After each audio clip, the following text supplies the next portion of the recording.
అర్ధరాత్రి పెళ్లకూరు మండలంలోని పెన్నెపల్లి పంచాయతీలోని MS Agarwal company నందు అగ్ని ప్రమాదం జరిగింది.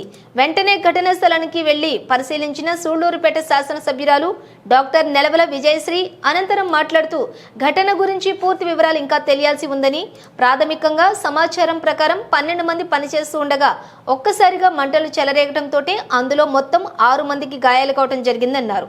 అనంతరం వెంటనే నలుగురిని నాయుడుపేట ప్రభుత్వ ఆసుపత్రికి, ఇద్దరిని నెల్లూరు నారాయణ హాస్పిటల్కి తరలించడం జరిగింది.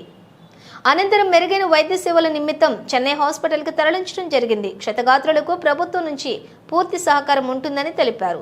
పై కార్యక్రమంలో సూళ్లూరుపేట ఆర్డీఓ కిరణ్మయి, ఎంఆర్ఓ ద్వారకానాథ్ రెడ్డి, పెళ్లకూరు మండలం తెలుగుదేశం పార్టీ అధ్యక్షులు సంచి కృష్ణయ్య, వెంకటేశ్వర్లు యాదవ్, ప్రసాద్ యాదవ్, మురళీనాయుడు, సీనయ్య, భాస్కర్, ఏడుకొండలు, శేఖర్ రాజు తదితరులు పాల్గొన్నారు.